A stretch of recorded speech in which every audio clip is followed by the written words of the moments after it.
The sun was setting on Valen 7 when Park Ji-ho finished his work for the day. Orange light fell across the rocky ground as he climbed into his old rover and started the engine.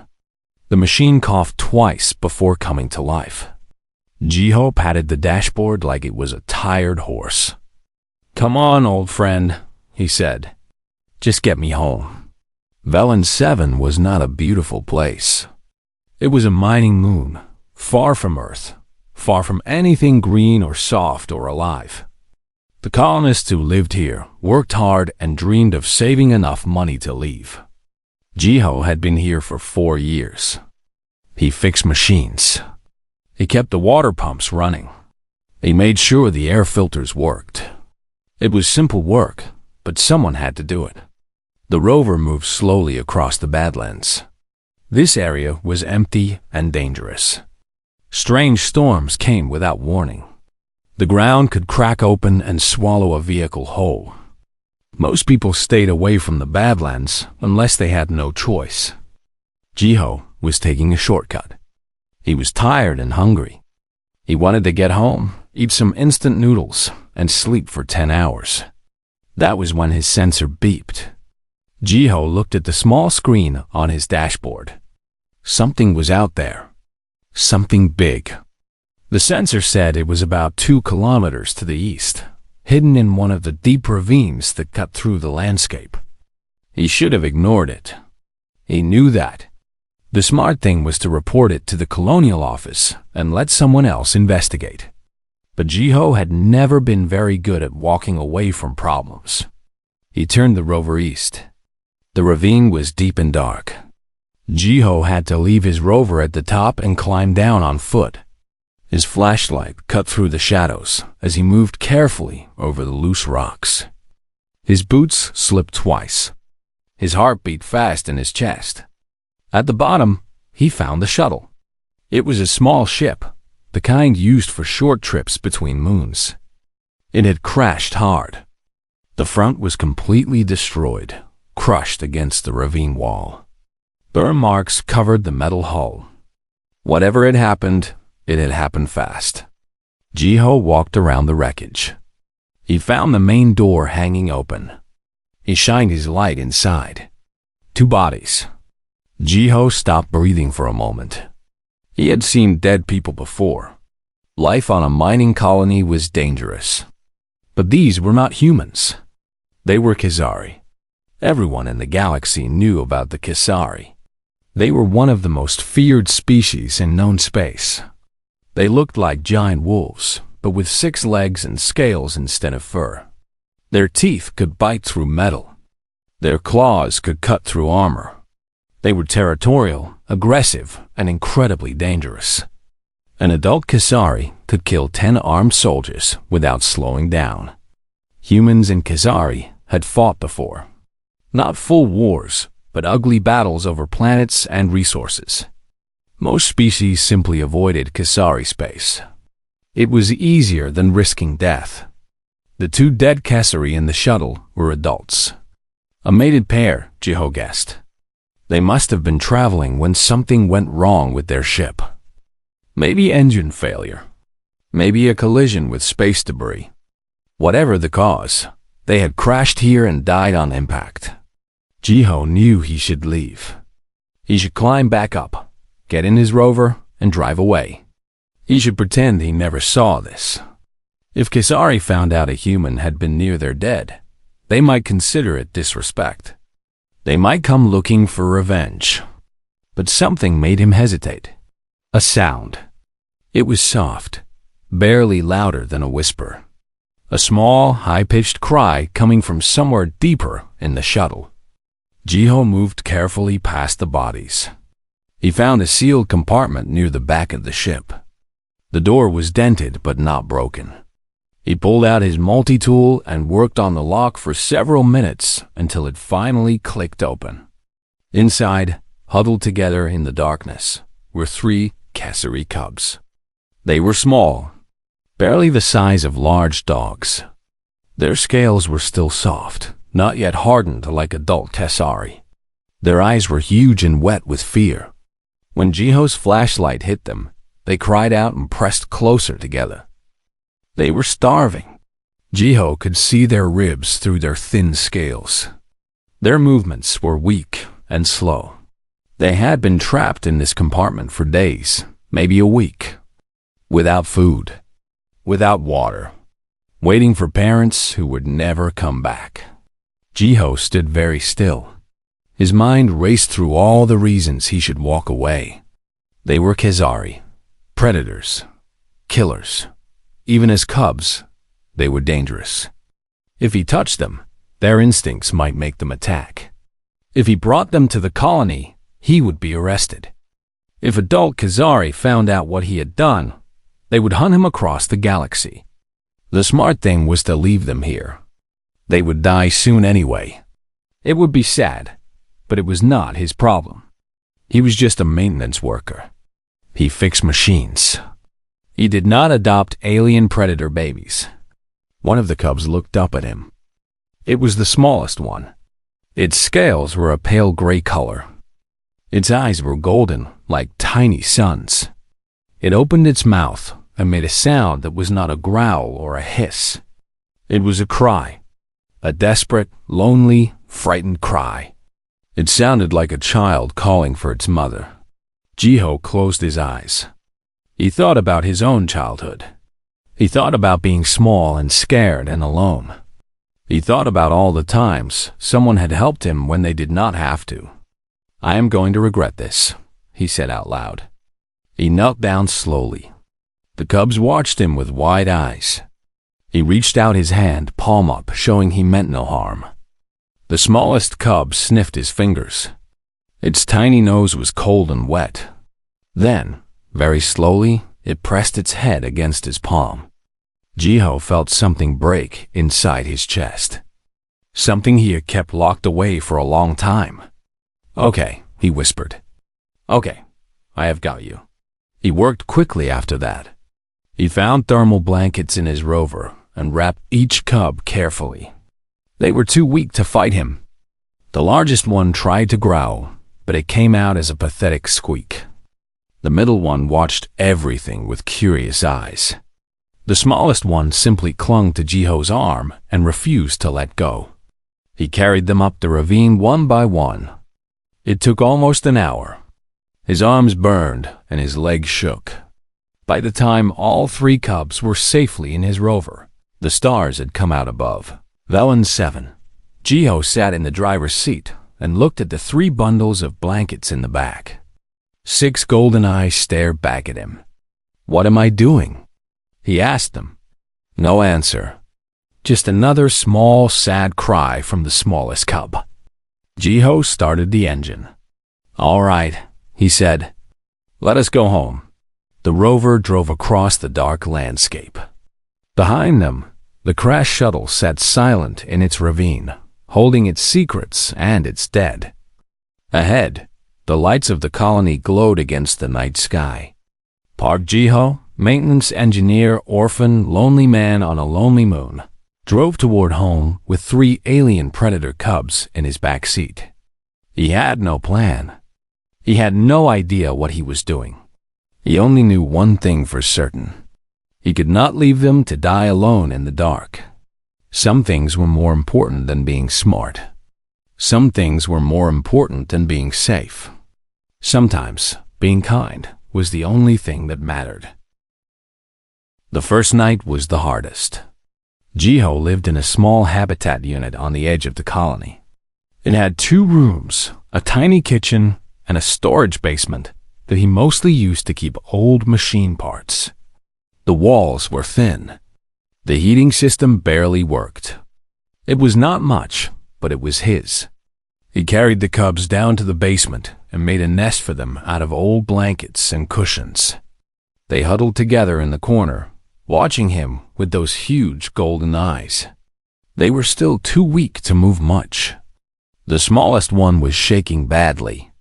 Jiho did not sleep that night. He sat on the basement floor and watched the cubs. He gave them water from a small bowl. They drank slowly, their tiny tongues lapping at the liquid like kittens. When the water was gone, they looked at him and cried for more. By morning, Jiho realized he had a serious problem. He had no idea what Kasari cubs ate. He tried everything in his kitchen: bread, rice, vegetables, canned meat. The cubs sniffed each offering and turned away. They were carnivores. Jiho knew that much. But what kind of meat? Cooked or raw? Earth animals or alien creatures? He spent his lunch break at work searching through restricted databases. He found very little useful information. The Kasari were secretive about their biology. They did not share knowledge with outsiders. What few studies existed were written by scientists who had observed Kasari from very far away. After 3 days, Jiho was desperate. The cubs were getting weaker. He could count every bone in their small bodies. The smallest one had stopped crying. It just lay there, breathing slowly, waiting to die. That was when Jiho decided to take a risk. Yunhana was a xenobiologist who worked at the colony's science station. She studied alien life forms. She was smart, quiet, and kept to herself. More importantly, she owed Jiho a favor. He had fixed her equipment last year without charging her, even though the repair had taken him 3 days. He found her in her laboratory late one evening. "I need help," he said, "and I need you to not ask questions." Hannah looked at him for a long moment. Then she nodded. He brought her to his basement. When she saw the cubs, her face went pale. "Are those Kasari?" she whispered. "Yes. Are you insane?" "Probably." Hannah knelt down and examined the cubs carefully. She took samples of their saliva. She checked their temperatures. She looked at their teeth and scales and claws. The whole time, her hands were shaking slightly. But she did not run away. "They need raw meat," she said finally. "High protein, high fat, preferably from something that lived on a cold planet. Their digestive systems are designed for that kind of food." "Where do I get that?" "The butcher sells imported game meat sometimes. It is expensive." Jiho spent most of his savings that week. He bought strange meats with names he could not pronounce. He cut them into small pieces and fed the cubs by hand. At first, they were too weak to chew. He had to mash the meat into a paste and let them lick it from his fingers. But slowly, they started to recover. The largest cub ate the most. He was aggressive about food, pushing his siblings aside to get the best pieces.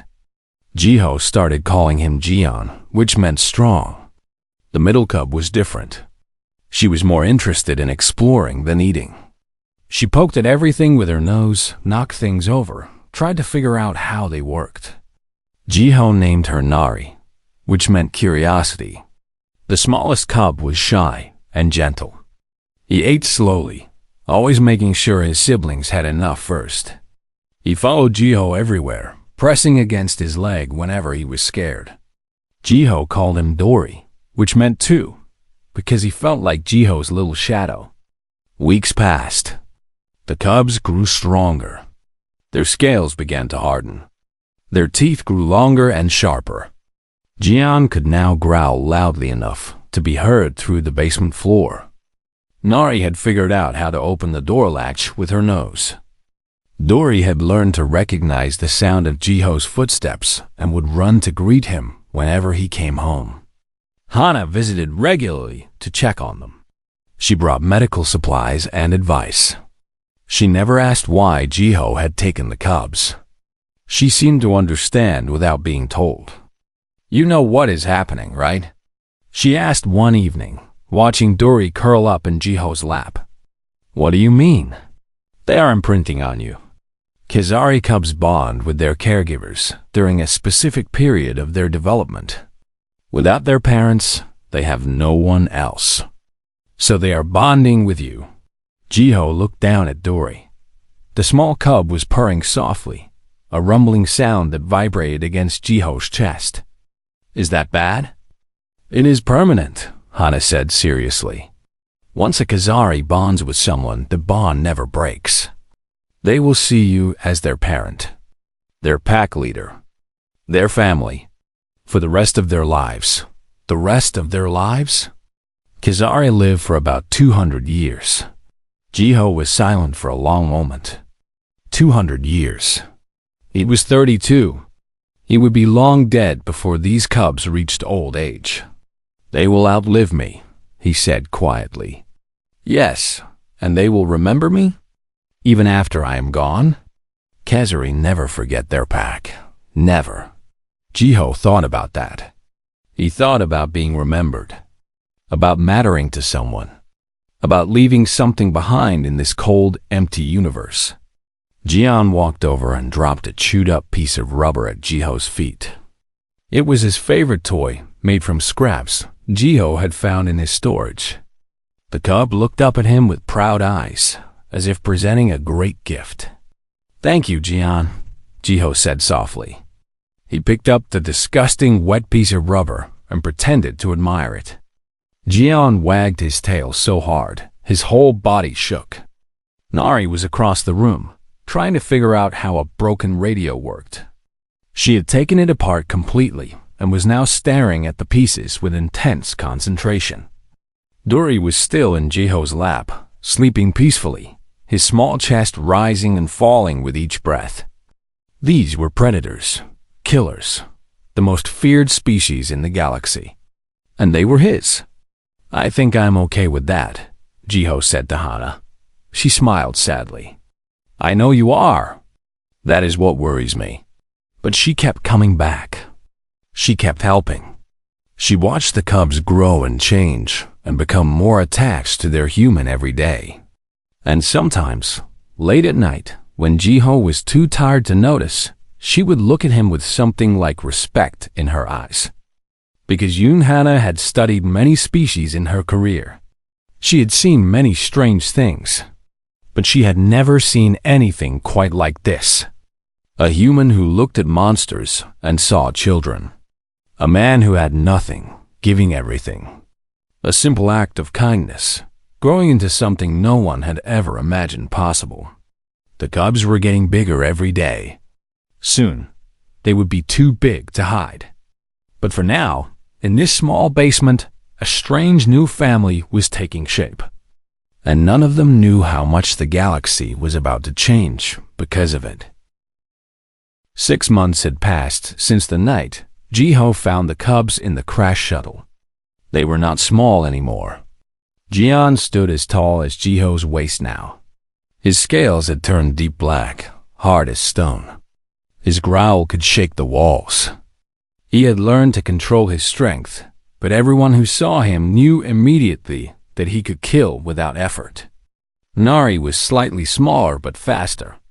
Her scales were silver gray, and her eyes missed nothing. She had learned to understand human speech almost perfectly. When Jiho gave commands, she followed them. When he told jokes, her ears would twitch, and what Jiho had learned was Kasari laughter. Duri remained the gentlest. His scales were pale gold, almost white. He was the same size as Nari, but seemed smaller because he always kept his head down, always stayed close to Jiho, always moved carefully so he would not scare anyone. He still slept curled against Jiho every night. Jiho had taught them many things. He taught them to stay quiet when strangers were near. He taught them to hide in the basement when he had visitors. He taught them hand signals for danger, safety, food, and play. In return, they taught him things too. They taught him their body language. They taught him their sounds. They taught him that even predators could be gentle, loving, and kind. But secrets never last forever. The neighbor was an old man named Quan Taik. He was retired from the mining company and had nothing to do except watch everyone around him. He had noticed strange things about Jiho's habitat. Strange sounds at night. Strange smells. Strange amounts of meat being delivered every week. One evening, Quan Taik pressed his ear against Jiho's wall and heard something that made his blood run cold. A growl. Deep, rumbling, unmistakably not human. He called colonial security immediately. Jiho was at work when they came. He received an emergency message on his communicator and ran home as fast as he could. But by the time he arrived, 2 security officers were already standing outside his door. Their hands were on their weapons. "Park Ji-ho?" the first officer asked. He was a young man with a serious face. His name tag said Big Suho. "Yes," Ji-ho said, trying to keep his voice calm. "We have received reports of dangerous animals in your habitat. We need to investigate. There are no dangerous animals here." The second officer, a woman named Cho Yuna, pulled out a thermal scanner. She pointed it at the building and looked at the screen. "There are 4 heat signatures in your basement," she said. 3 of them are not human. Ji-ho's heart sank. They went inside. Ji-ho walked ahead of them, moving slowly, his hands visible. He opened the basement door and walked down the stairs. The officers followed with their weapons drawn. At the bottom of the stairs, they stopped. 3 Khazari adolescents stood in the center of the basement. Their scales gleamed under the lights. Their eyes glowed gold in the shadows. Their lips pulled back to show rows of teeth as long as human fingers. They were growling. "Do not move," Officer Beak whispered. His face had gone completely white. His weapon shook in his hands. "They will not hurt you," Ji-ho said. He walked forward and stood directly in front of the cubs. "Jian, Nari, Duri, calm down. These people are not enemies." The growling continued for a long moment. Then, slowly, the cubs relaxed. Jian stepped back. Nari sat down.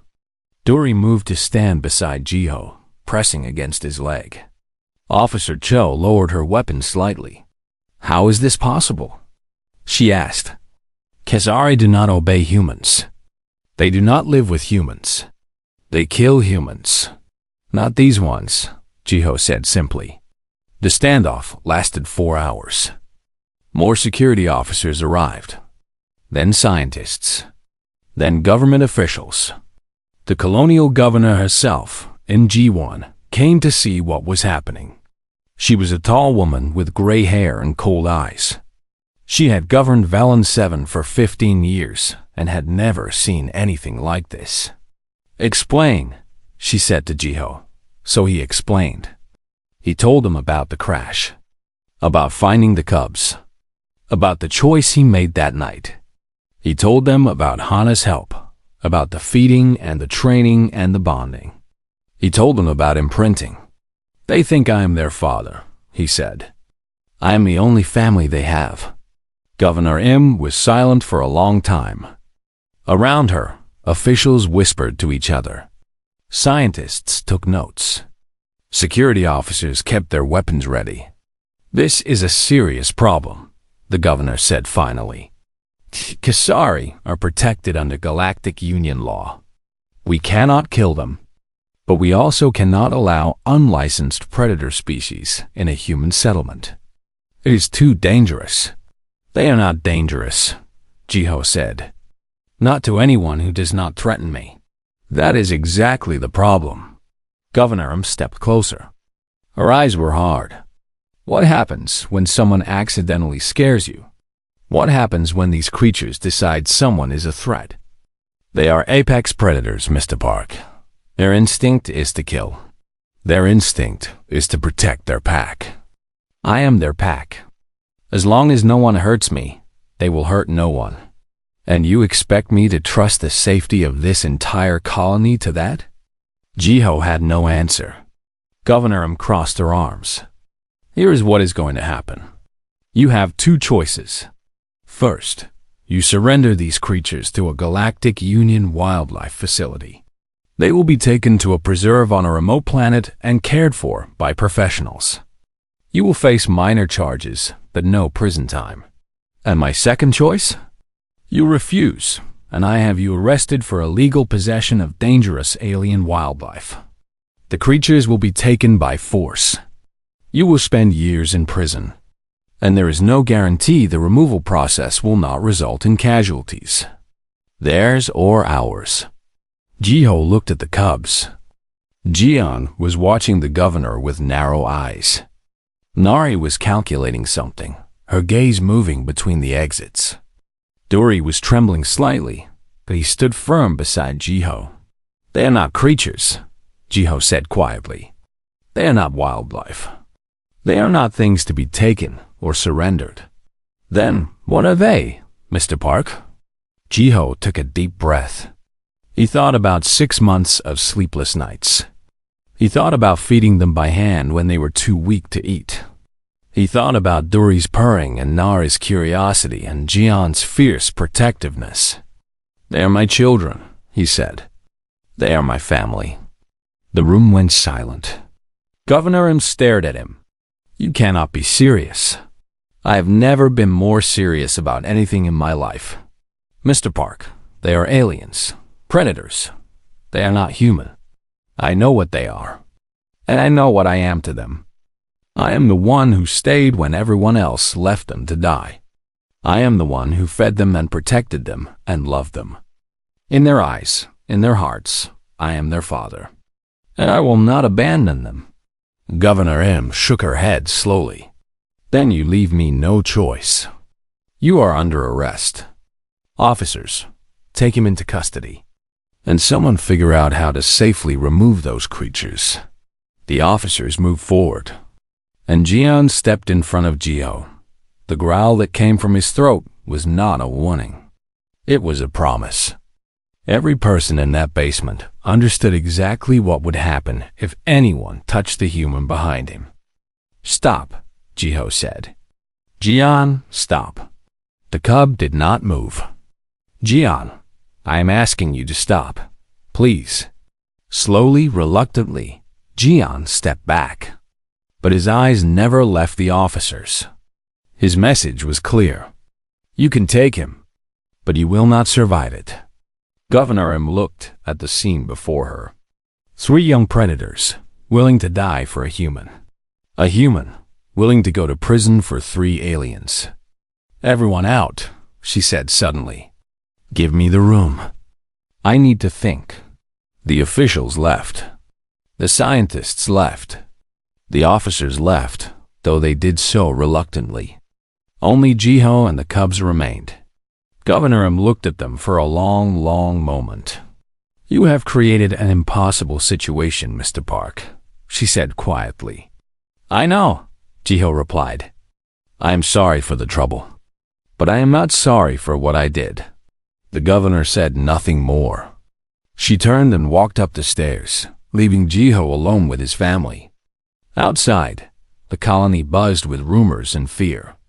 Inside, 3 cubs pressed close to their human and waited to learn their fate. The news spread faster than anyone expected. Within 1 day, every major news channel in the sector was talking about Velen 7.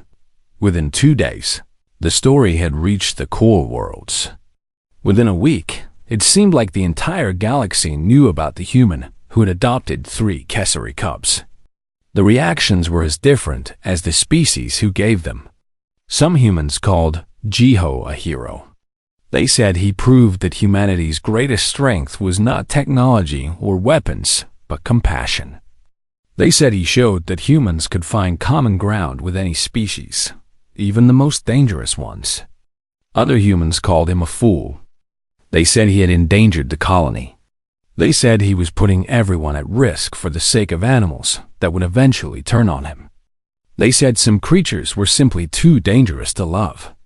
Alien species were even more divided. The peaceful races admired what Jiho had done. They said it gave them hope that the galaxy was not as cruel as it sometimes seemed. But the warrior races laughed at the story. They said humans were weak, soft, easily fooled. They said the Kessari cubs would eat their human eventually, and it would serve him right.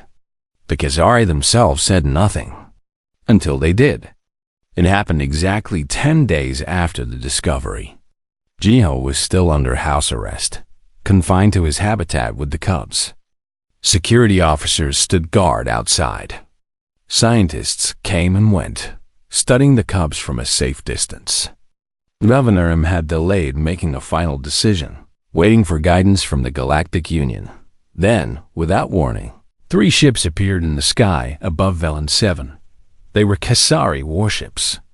The colony panicked. People ran to shelters. Defense systems powered up. Emergency sirens screamed across the settlement. Everyone expected an attack. But no attack came. Instead, a message was sent. The Kesari wanted to talk.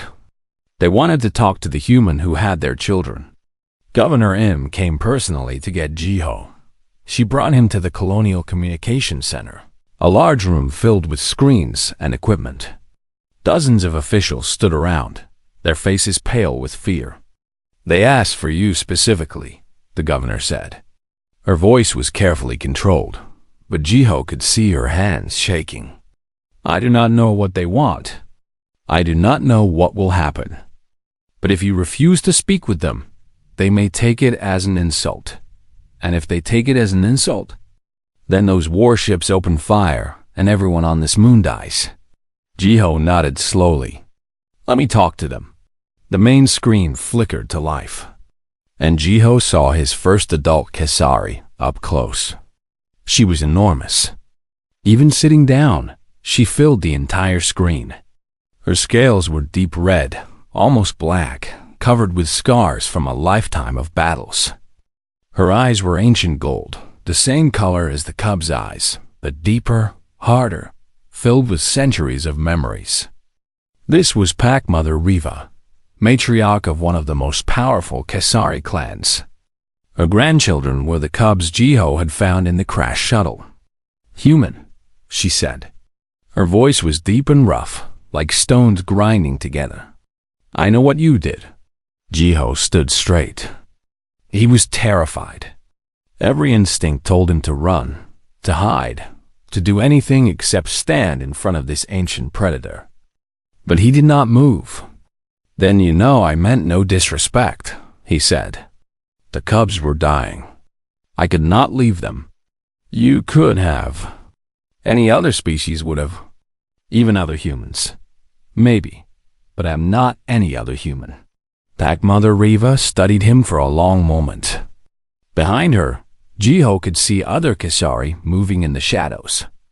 Warriors, advisors, elders. All of them watching. All of them judging. My daughter and her mate were traveling to establish new territory, Riva said. Their ship was damaged by debris. They crashed on your moon. My grandchildren were presumed dead. I mourned them for months. I am sorry for your loss. Do not be sorry. Be truthful. You found 3 Kesari cubs, the children of a species that has killed thousands of humans. And instead of leaving them to die, instead of killing them yourself, you took them home. You fed them. You cared for them. You raised them as your own. The ancient Kesari leaned forward. Why? Jiho thought about the question. He thought about that night in the ravine. He thought about the smallest cub looking up at him with terrified golden eyes. Because they were scared, he said simply. They were alone. They needed someone to help them. And I was there. That is not a reason.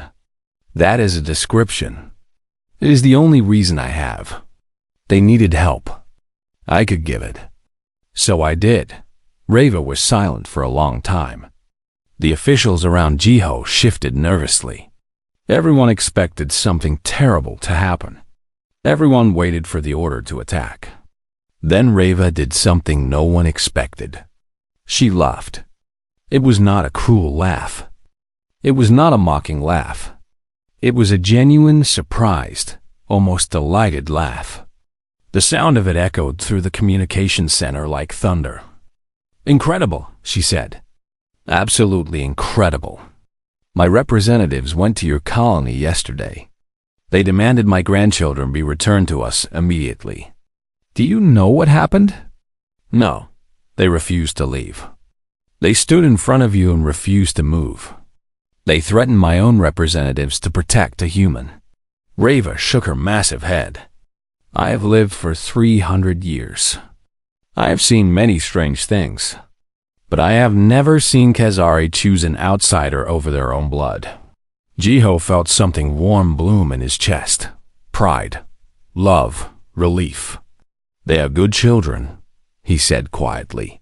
"They are. And you made them that way." Reva leaned back. "Human, listen to me carefully.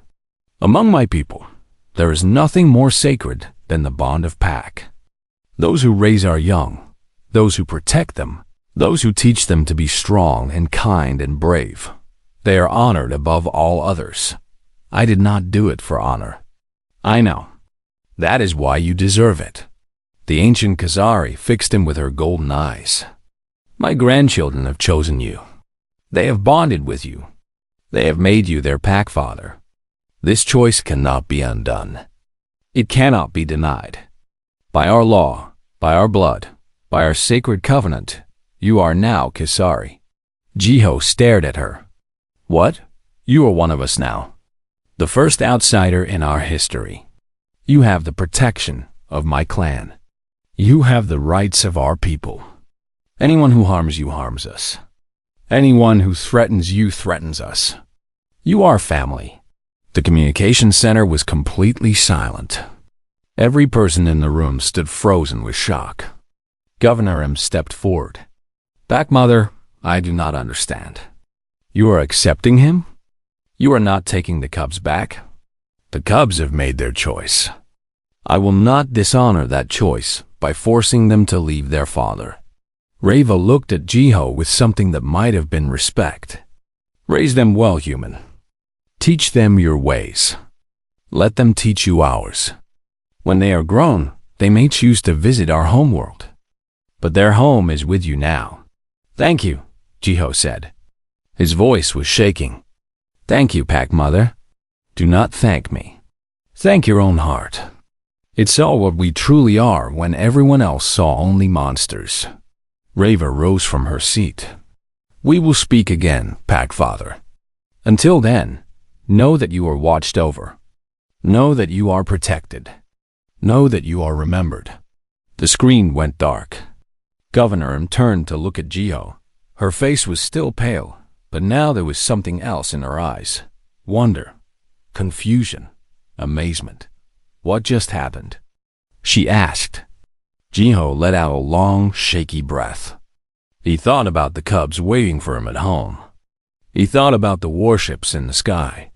He thought about an ancient predator calling him family. "I think," he said slowly, "I just got adopted." Outside, the Khazari warships turned and flew away. But everyone on Velen 7 knew they would be back.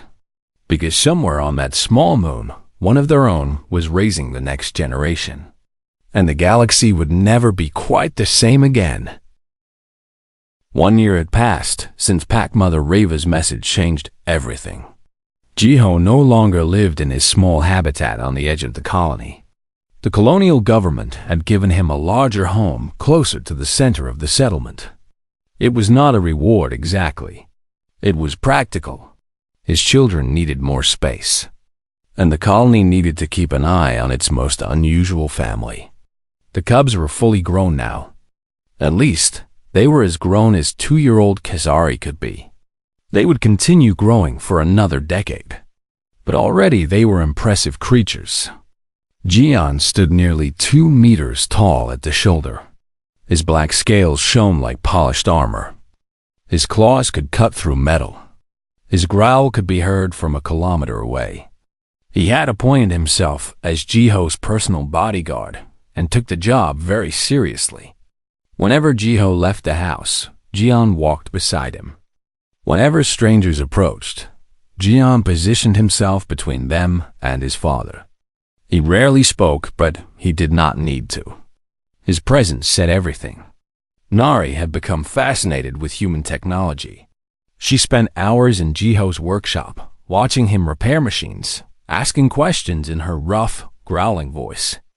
She had learned to use tools designed for human hands, holding them carefully in her massive jaws.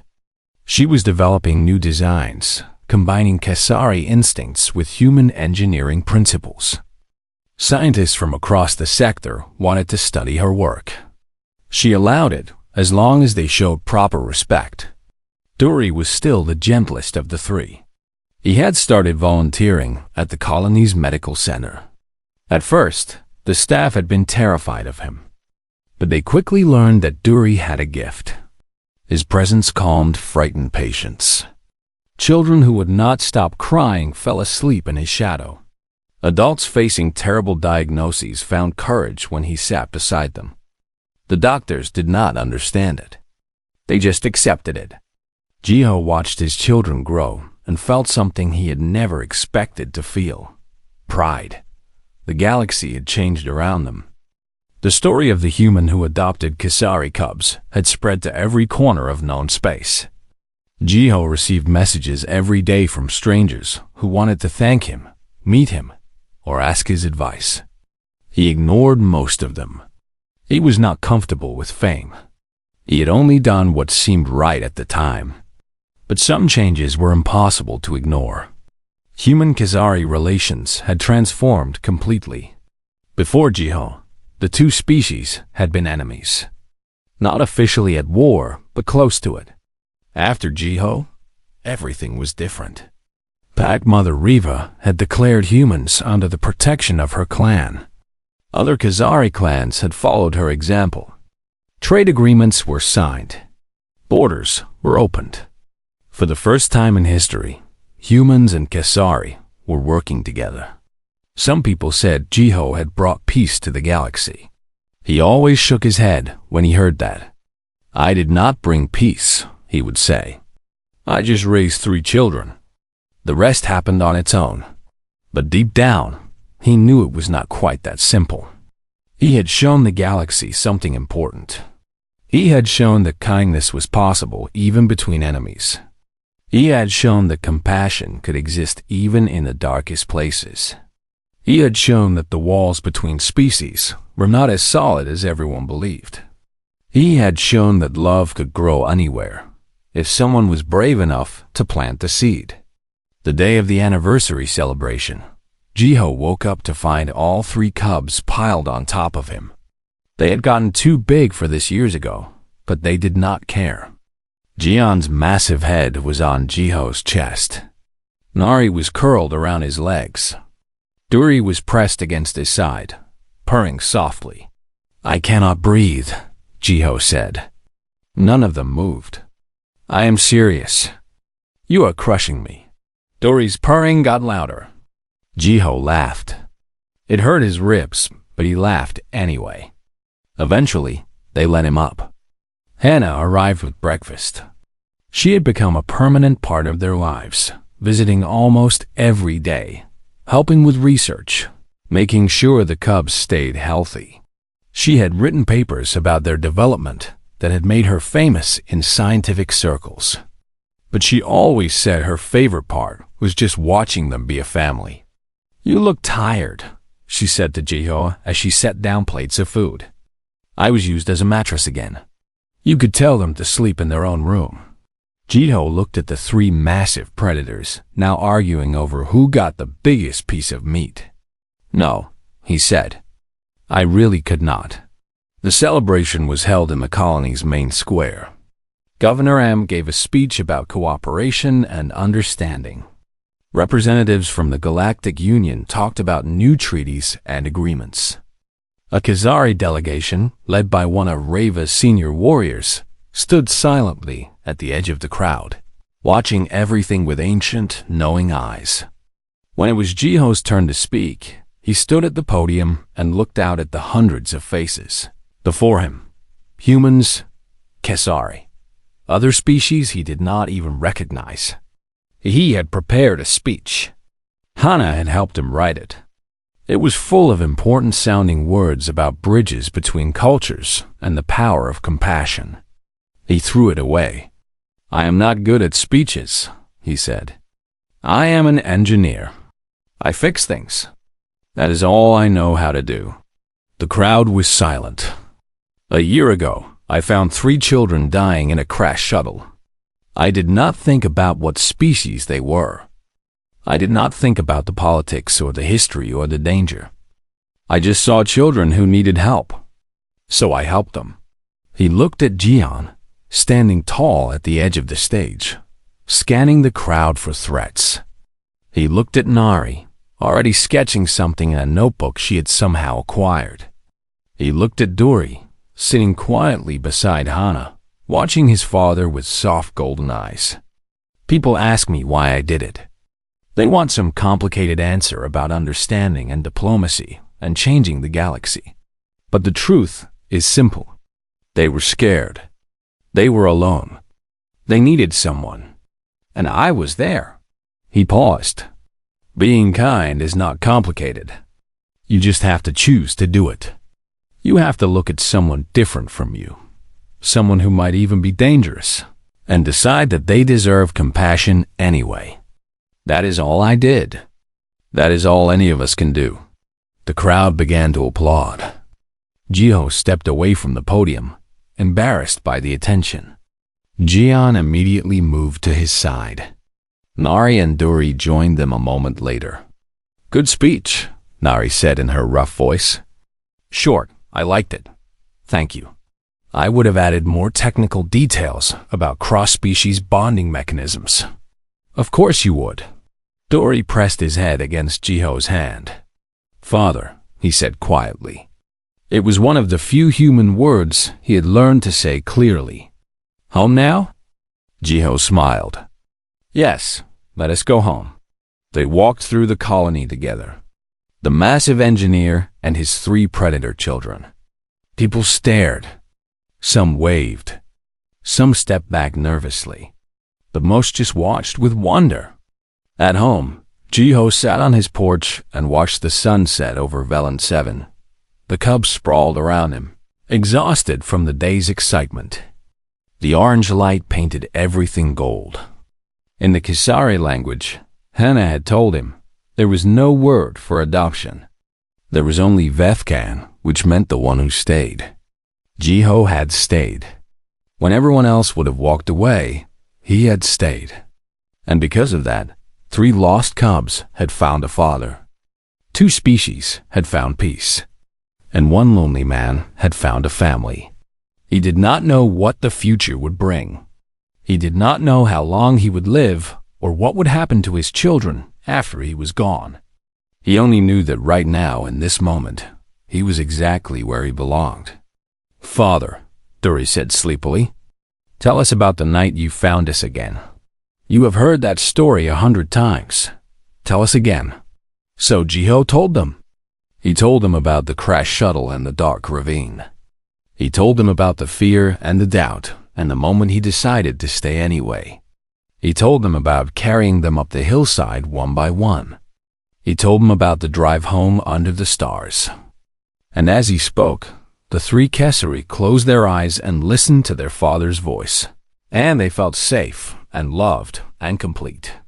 Somewhere out among the stars, in songs sung by hunters around distant fires, they told the story of the soft creature who found 3 lost cubs in the dark. The human who stayed. The father who chose love over fear. The simple act of kindness that changed everything. And in every version of the story, the ending was always the same. They lived. They grew. They remembered. And they were never alone again.